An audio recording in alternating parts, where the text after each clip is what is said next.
ನಮಸ್ಕಾರ ಬಂಧುಗಳೇ. ಚತುರ್ಮಾರ್ಗ ಎಂದರೆ ಧರ್ಮ, ಅರ್ಥ, ಕಾಮ ಮತ್ತು ಮೋಕ್ಷ. ಪಿತೃಪಕ್ಷದ ಕೊನೆಯ ಸೋಮವಾರದ ಈ ದಿನ ನಾವು ಶ್ರೀ ಮಹಾದೇವ ದೇವರ ಒಂದು ಶಕ್ತಿಶಾಲಿ ಮಂತ್ರವನ್ನು ಪಾರಾಯಣ ಮಾಡಿದ್ದೇವೆ. ಈ ಮಂತ್ರವನ್ನು ಶ್ರದ್ಧಾಭಕ್ತಿಯಿಂದ ಪಾರಾಯಣ ಅಥವಾ ಶ್ರವಣ ಮಾಡಿದರೆ ಸನ್ಮಾರ್ಗದಲ್ಲಿ ನಡೆಯುವ ಬುದ್ಧಿ ಬರುತ್ತದೆ. ಅರ್ಥ ಅಂದರೆ ಸಂಪತ್ತಿನ ಕೊರತೆ ಬರುವುದಿಲ್ಲ. ಕಾಮ ಅಂದರೆ ಸಕಲ ಕಾಮಿತಾರ್ಥ ಫಲಗಳು ದೊರೆಯುತ್ತವೆ. ಮೃತ್ಯು ಭಯ ದೂರವಾಗುತ್ತದೆ ಮತ್ತು ಈ ಜೀವನದ ನಂತರ ಮೋಕ್ಷವು ಪ್ರಾಪ್ತಿಯಾಗುತ್ತದೆ. ಇಂದಿನ ಮನೆಮದ್ದು ಹೀಗಿದೆ. ಪಿತ್ತ ಪ್ರಕೋಪವಾಗಿ ಶರೀರದಲ್ಲಿ ದಾಹವಾಗುತ್ತಿದ್ದರೆ ಪ್ರತಿದಿನ 1 ಚಮಚ ಗುಲ್ಕನ್ನನ್ನು ಸೇವಿಸಿ. ಗುಲ್ಕನ್ನು ಪಿತ್ತ ಶಮನ ಮಾಡುವುದು ಮಾತ್ರವಲ್ಲದೆ ಮಲಬದ್ಧತೆಯ ಸಮಸ್ಯೆಯನ್ನು ಕೂಡ ನಿವಾರಿಸುತ್ತದೆ. ಬಂಧುಗಳೇ, ನೀವು ಚಾನಲಿಗೆ ಹೊಸದಾಗಿ ಬಂದಿದ್ದರೆ ಚಾನಲ್ ಅನ್ನು ಸಬ್ಸ್ಕ್ರೈಬ್ ಮಾಡಿ, ಹತ್ತಿರ ಇರುವ ಬೆಲ್ ಬಟನ್ ಒತ್ತಿ ಆಲ್ ಅನ್ನುವ ಆಪ್ಷನ್ ಅನ್ನು ಸಿಲೆಕ್ಟ್ ಮಾಡಿ. ನೀವು ಸಬ್ಸ್ಕ್ರೈಬ್ ಮಾಡಿದರೆ ನಮಗೂ ಇನ್ನೂ ಹೆಚ್ಚು ವಿಡಿಯೋ ಮಾಡಲು ಸ್ಫೂರ್ತಿ ಸಿಗುತ್ತದೆ ಮತ್ತು ನಿಮಗೂ ನಮ್ಮ ಹೊಸ ವಿಡಿಯೋ ಅಪ್ಲೋಡ್ ಆದ ತಕ್ಷಣವೇ ಸಿಗುತ್ತದೆ. ಮಂತ್ರಶ್ರವಣ ಮಾಡುವಾಗ ನಮೋ ಮಹಾದೇವ ಶಂಭು ಎಂದು ಕಮೆಂಟ್ ಮಾಡಿ ಬಂಧುಗಳೇ. ಮಂತ್ರಪಾರಾಯಣವನ್ನು ಶುರು ಮಾಡೋಣ. ಚರಿತಂ ದೇವದೇವಸ್ಯ ಮಹಾದೇವಸ್ಯ ಪಾವನಂ ಅಪಾರಂ ಪರಮೋದಾರಂ ಚತುರ್ವರ್ಗಸ್ಯ ಸಾಧನಂ. ಚರಿತಂ ದೇವದೇವಸ್ಯ ಮಹಾದೇವಸ್ಯ ಪಾವನಂ ಅಪಾರಂ ಪರಮೋದಾರಂ ಚತುರ್ವರ್ಗಸ್ಯ ಸಾಧನಂ. ಚರಿತಂ ದೇವದೇವಸ್ಯ ಮಹಾದೇವಸ್ಯ ಪಾವನಂ ಅಪಾರಂ ಪರಮೋದಾರಂ ಚತುರ್ವರ್ಗಸ್ಯ ಸಾಧನಂ. ಚರಿತಂ ದೇವದೇವಸ್ಯ ಮಹಾದೇವಸ್ಯ ಪಾವನಂ ಅಪಾರಂ ಪರಮೋದಾರಂ ಚತುರ್ವರ್ಗಸ್ಯ ಸಾಧನಂ. ಚರಿತಂ ದೇವದೇವಸ್ಯ ಮಹಾದೇವಸ್ಯ ಪಾವನಂ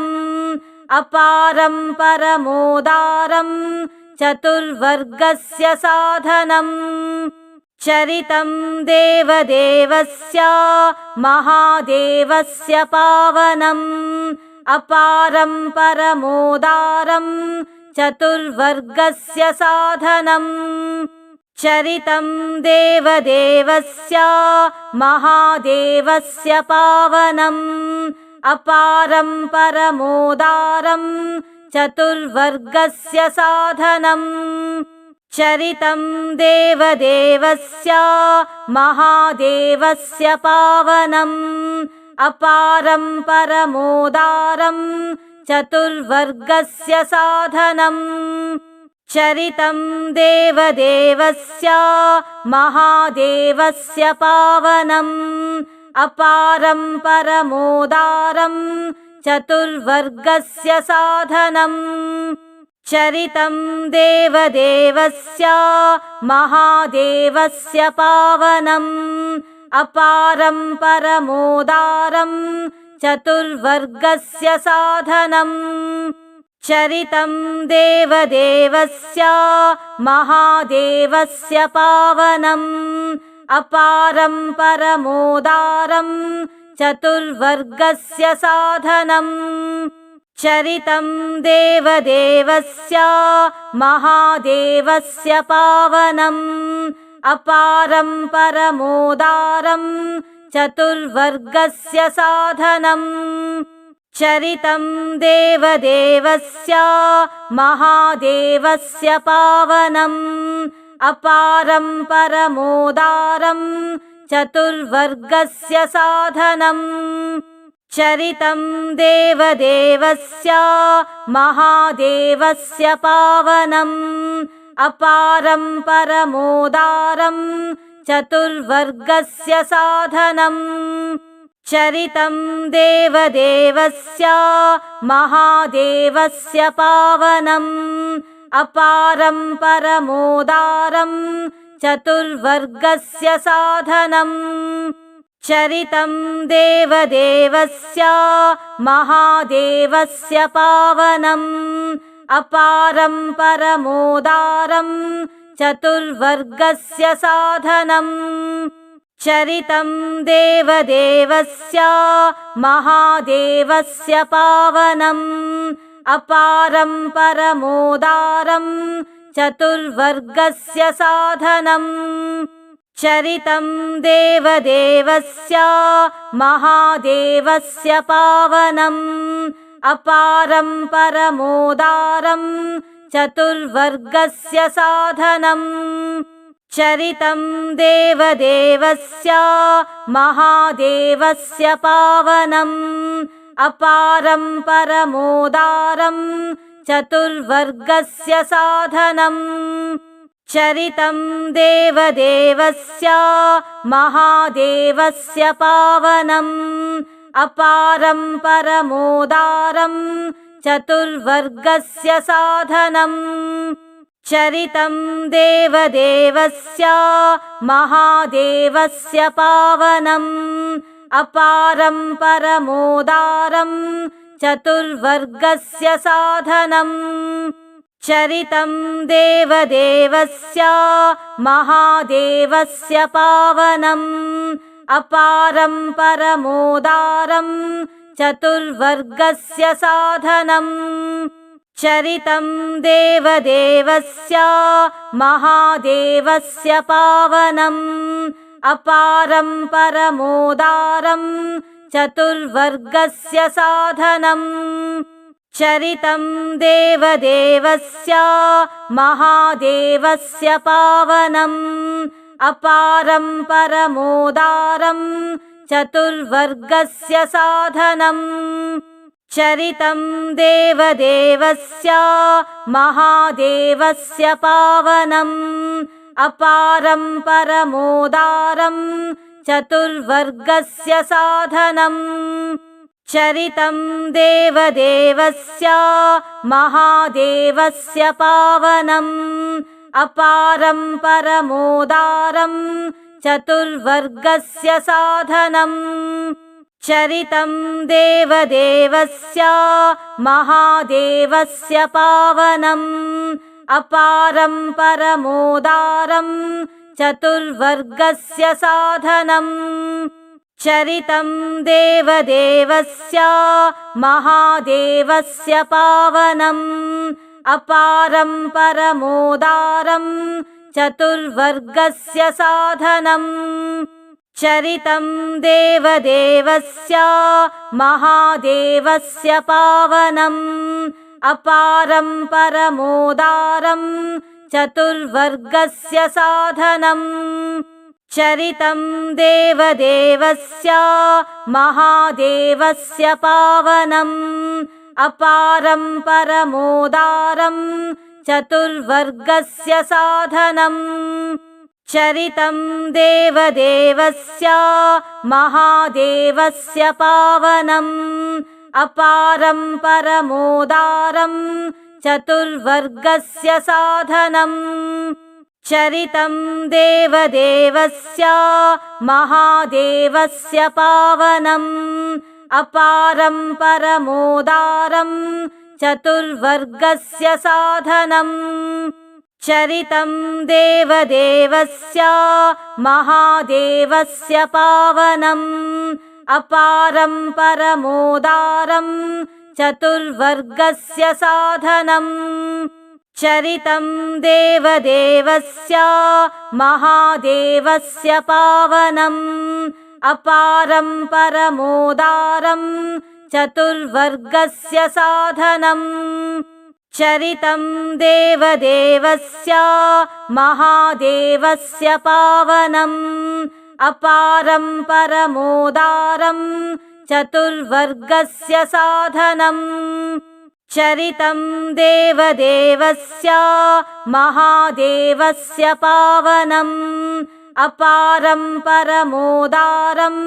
चतुर्वर्गस्य साधनम् चरितं देवदेवस्य महादेवस्य पावनम् अपारं परमोदारं चतुर्वर्गस्य साधनम्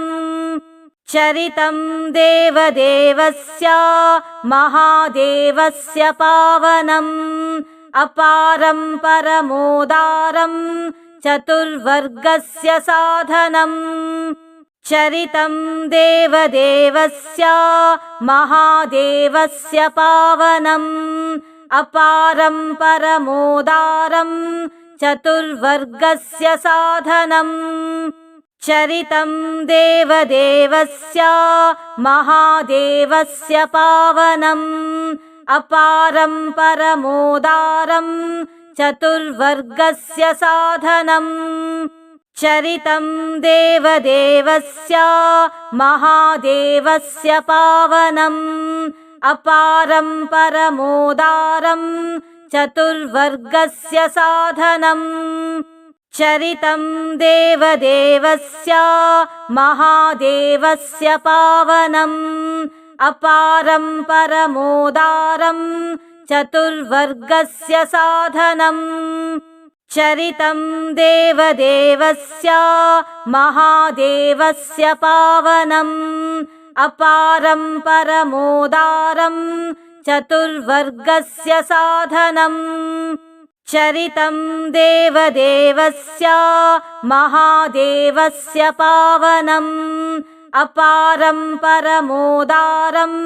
चतुर्वर्गस्य साधनम् चरितं देवदेवस्य महादेवस्य पावनम् अपारं परमोदारं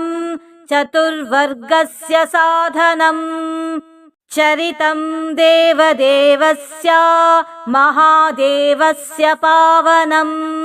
अपारं परमोदारं चतुर्वर्गस्य साधनम् चरितं देवदेवस्य महादेवस्य पावनम् अपारं परमोदारं चतुर्वर्गस्य साधनम् चरितं देवदेवस्य महादेवस्य पावनम् अपारं परमोदारं चतुर्वर्गस्य साधनम्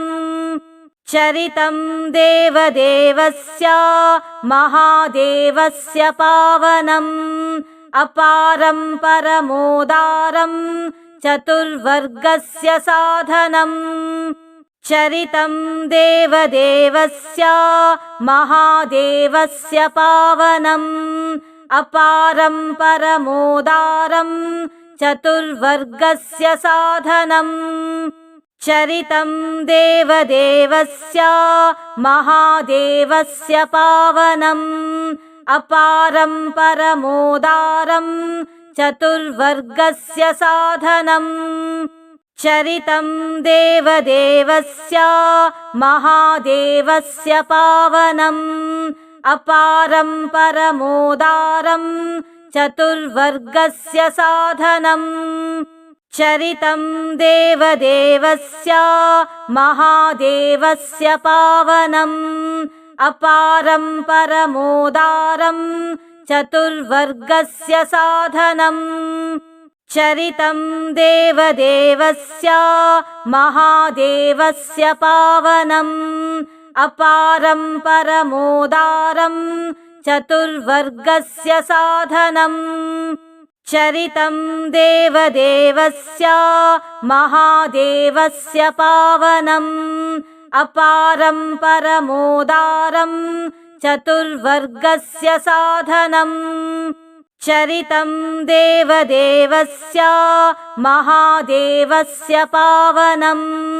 अपारं परमोदारं चतुर्वर्गस्य साधनम् चरितं देवदेवस्य महादेवस्य पावनम् अपारं परमोदारं चतुर्वर्गस्य साधनम् चरितं देवदेवस्य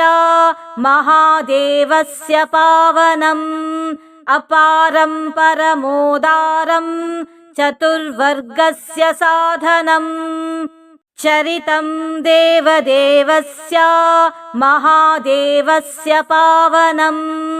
अपारं परमोदारं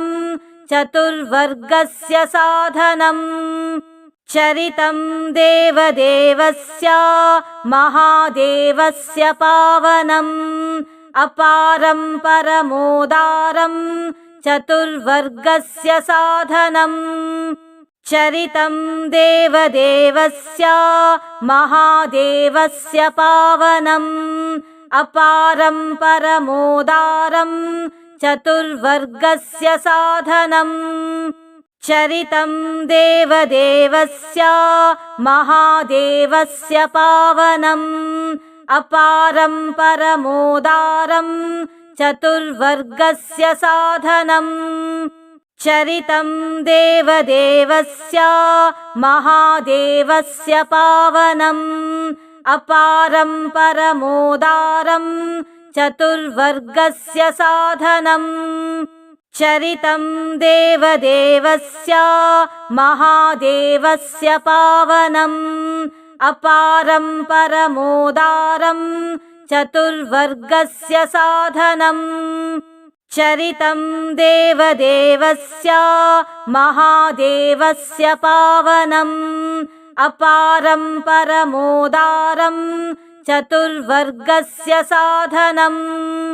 चरितं देवदेवस्य महादेवस्य पावनम्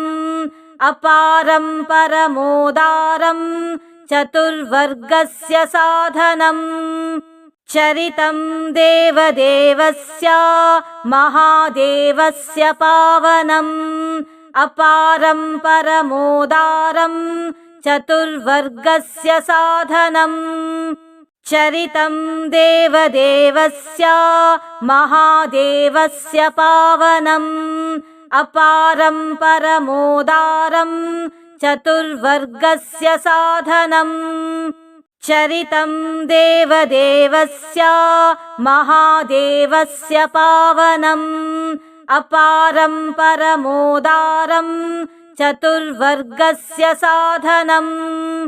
चरितं देवदेवस्य महादेवस्य पावनम् अपारं परमोदारं चतुर्वर्गस्य साधनम् चरितं देवदेवस्य महादेवस्य पावनम् अपारं परमोदारं चतुर्वर्गस्य साधनम् चरितं देवदेवस्य महादेवस्य पावनम् अपारं परमोदारं चतुर्वर्गस्य साधनम् चरितं देवदेवस्य महादेवस्य पावनम् अपारं परमोदारं चतुर्वर्गस्य साधनम् चरितं देवदेवस्य महादेवस्य पावनम् अपारं परमोदारं चतुर्वर्गस्य साधनम् चरितं देवदेवस्य महादेवस्य पावनम् अपारं परमोदारं चतुर्वर्गस्य साधनम् चरितं देवदेवस्य महादेवस्य पावनम् अपारं परमोदारं चतुर्वर्गस्य साधनम् चरितं देवदेवस्य महादेवस्य पावनम् अपारं परमोदारं चतुर्वर्गस्य साधनम् चरितं देवदेवस्य महादेवस्य पावनम् अपारं परमोदारं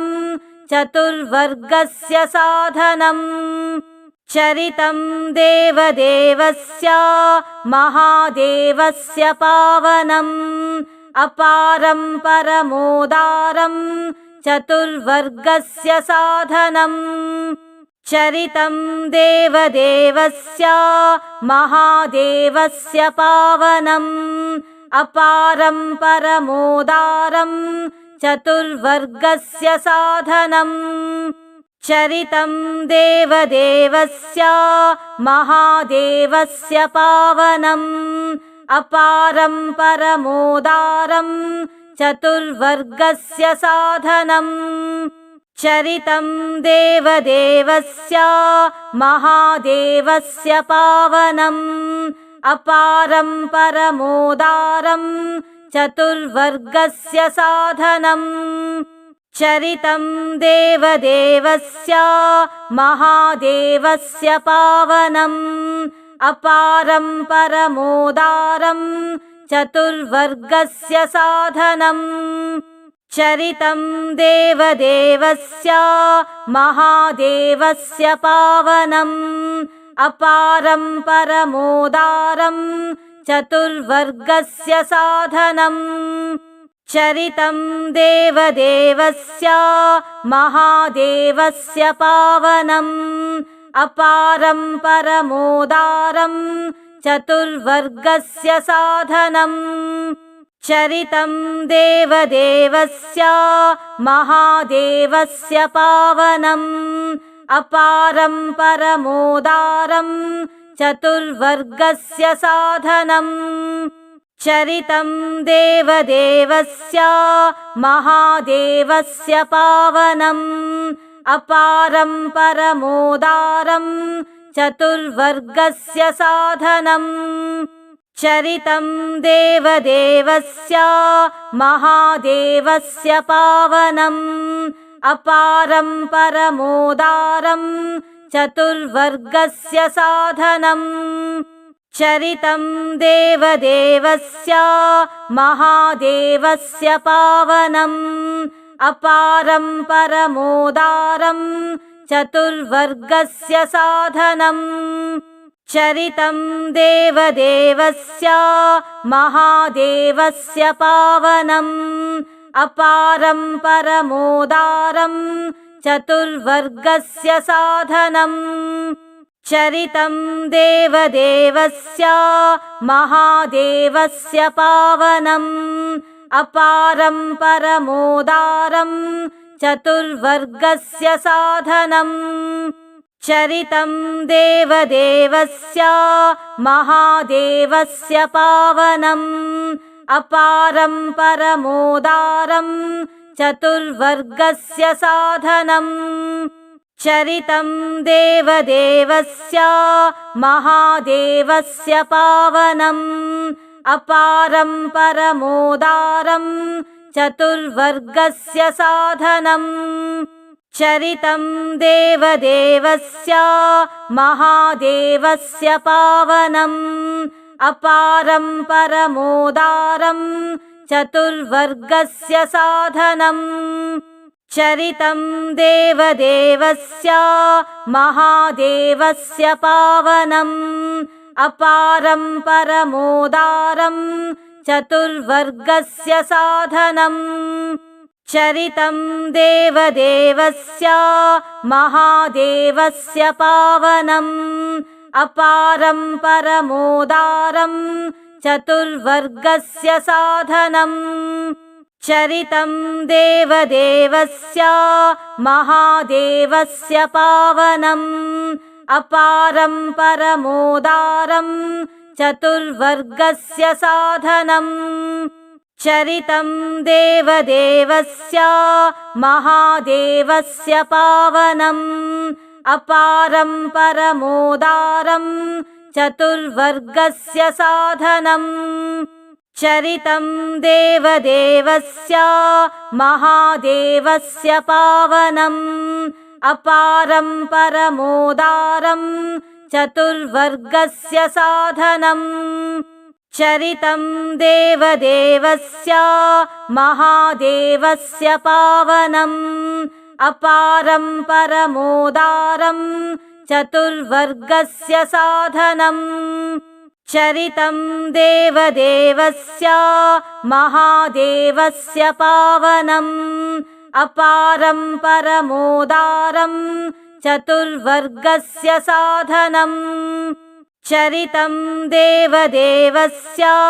महादेवस्य पावनम् अपारं परमोदारं चतुर्वर्गस्य साधनम् चरितं देवदेवस्य महादेवस्य पावनम् अपारं परमोदारं चतुर्वर्गस्य साधनम् चरितं देवदेवस्य महादेवस्य पावनम् अपारं परमोदारं चतुर्वर्गस्य साधनम् चरितं देवदेवस्य महादेवस्य पावनम् अपारं परमोदारं चतुर्वर्गस्य साधनम् चरितं देवदेवस्य महादेवस्य पावनम् अपारं परमोदारं चतुर्वर्गस्य साधनम् चरितं देवदेवस्य महादेवस्य पावनम् अपारं परमोदारं चतुर्वर्गस्य साधनम् चरितं देवदेवस्य महादेवस्य पावनम् अपारं परमोदारं चतुर्वर्गस्य साधनम्